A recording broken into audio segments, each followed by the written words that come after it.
CJ Stroud is the exact reason that we need to chill on young quarterbacks. And this is for all of you fans and all of you analysts out there. Well, I guess I'm pointing at y'all, but I'm included in that too, because I do some of the same stuff, okay? So this is for all of us, okay? We need to stop overreacting one way or another when these quarterbacks do something in year one, okay? CJ Stroud had one of the greatest rookie quarterback seasons we've ever seen, and has gotten significantly worse every year after that. Let's compare that to his 2023 quarterback classmates. The first overall pick, Bryce Young, his rookie year, he looked absolutely awful. His second year looked solid, or he started awful and then he finished solid. And then this year, his third year, he looked solid as well. Anthony Richardson, as a rookie, looked amazing and then got hurt. Year 2, he looked awful and then got hurt. Year 3, he was benched and then somehow still got hurt, okay? And the same thing just happened with the 2024 class as well. Jaden Daniels was amazing as a rookie. Bo Nix was solid. Then Drake May, Caleb, and Penix all showed flashes, but it was very rough for them throughout most of their seasons, okay? And the consensus after year 1 was, see, I told you Jaden Daniels was the best quarterback in the class. Now after year 2, most would say it's Drake May, okay? So let's stop pretending, fans, analysts, that after 1 year of quarterback play, everything is decided, that we know who's good and we know who's bad. Because guess what? We don't know it all, because these are young quarterbacks still developing. So again, let's stop pretending, because no, CJ Stroud has not looked good since his rookie year. He's looked extremely shaky. He's looked so shaky that I don't know if Houston should give him an extension on his contract after his contract is up. And there is definitely questions about CJ Stroud's future in Houston going forward. So Sammy, I got to kick it to you, man. First of all, what do you think about what I just said about all these young quarterbacks, and are we overreacting? And second of all, what do we make of CJ Stroud's future in Houston? Is he their franchise quarterback going forward?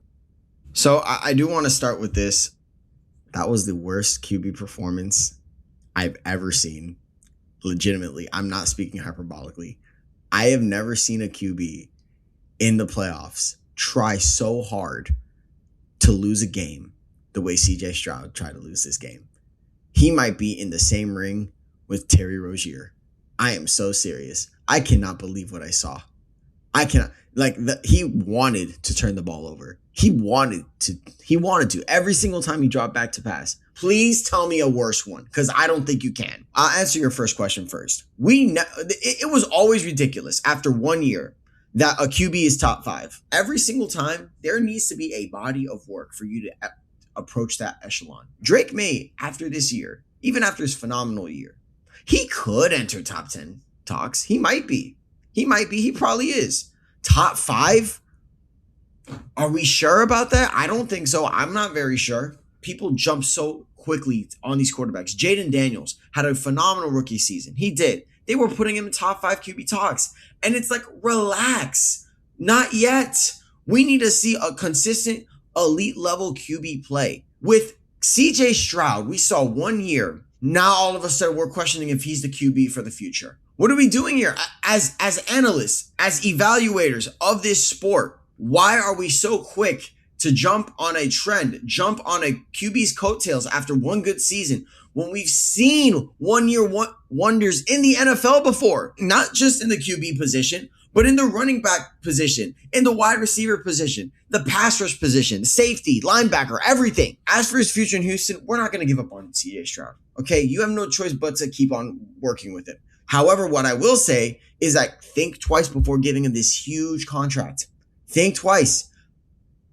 Your terms, organizations, learn from other organizational mistakes. Just because you see a QB perform well for one season doesn't mean he's worth $50 million. Look, CJ Stroud, he's got to be the QB for the future. He needs to be the QB for the future for Houston.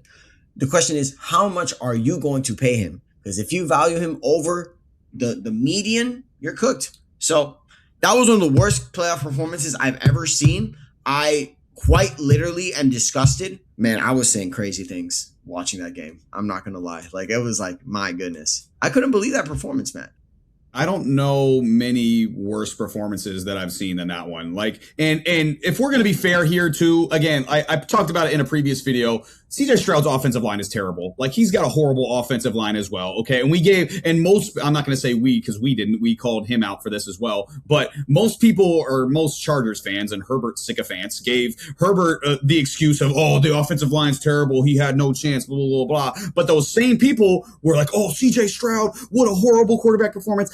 We got to be consistent here. Okay. You're either giving everyone offensive line excuses, or you're giving nobody offensive line excuses, or it's somewhere in between. And it's always somewhere in between. It's never one or the other. Okay. CJ Stroud played an awful football game with an awful offensive line. He made terrible decisions despite the offensive line playing bad as well. Okay. And like you talked about, Sammy, he probably could have had 10 interceptions in that game. Like, there was 10 interceptable balls in that game. He played an absolutely atrocious football game. Okay. And like you mentioned, Sammy, I was going to bring up this same thing.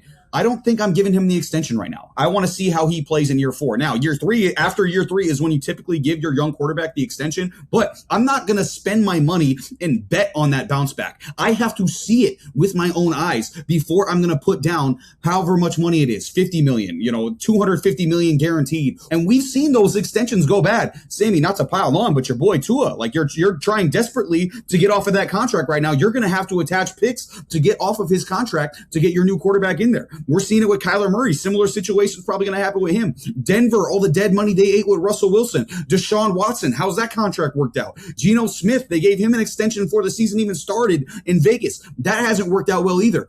Baker Mayfield, who knows? Maybe that extension is not going to work out very well as well either. He kind of looks sketchy the second half of the season this year as well. So, and obviously Trevor Lawrence too, before the second half of this year, people were thinking very negatively on the extension that he got as well. So again, I need to see something more from CJ Stroud before I'm willing to give him an extension if I'm the Houston Texans. And by the way, I talked about it a little bit a second ago, how quickly things switch up and how people aren't consistent.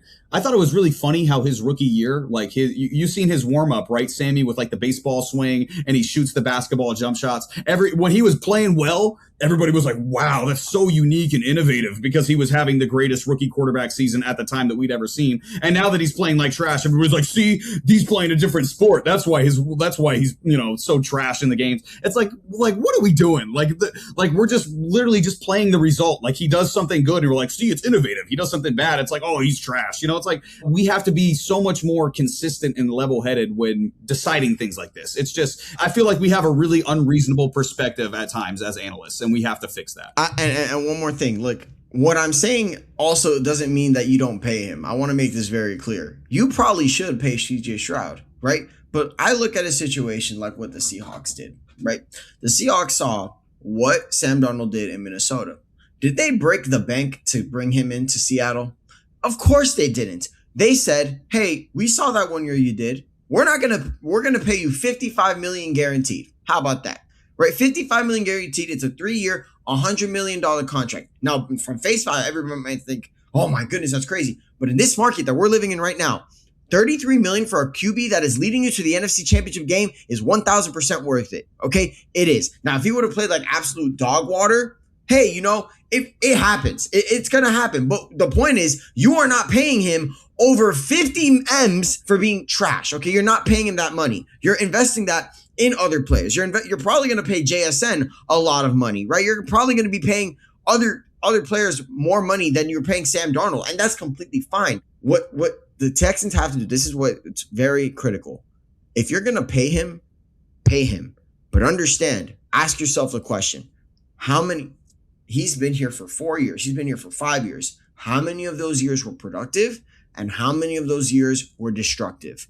Ask yourself those questions. If you don't, and you just say, well, the Texans don't have a lot of success, we have no choice but to pay him, you're going to find yourself in a very similar situation than what the Dolphins are in right now. Trust me when I tell you, you don't want to do that. That's a bad situation to end up in, Sammy, like you mentioned. And there's one other point. I would have liked to end it there. That was a good ending, but I had one other point that I did want to get to. Stay humble, okay? This is not just for us fans and for us analysts. It's for the players, too.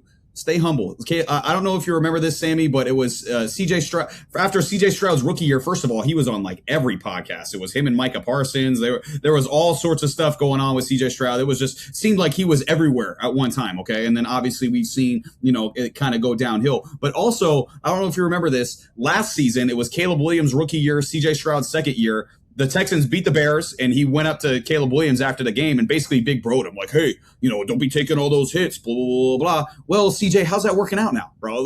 You were talking to Caleb Williams like you had it all figured out, and now clearly you don't have it all figured out because you're taking the same hits. You're making terrible rookie mistakes in your second and third year, and like Sammy mentioned, you're having one of the worst playoff performances of all time. So, again, this is not just for us analysts. This is not just for fans. This is for the players as well. Y'all got to stay humble because the NFL and professional sports will figure you out, and they will humble you very, very quickly if you do not stay up to, if you don't stay working. And I'm not saying CJ Stroud stopped working, but clearly something has went awry in these years 2 and 3. And now who knows if the Texans are going to give him that extension or not. This has been Between the Uprights. Football is life. The rest is just details.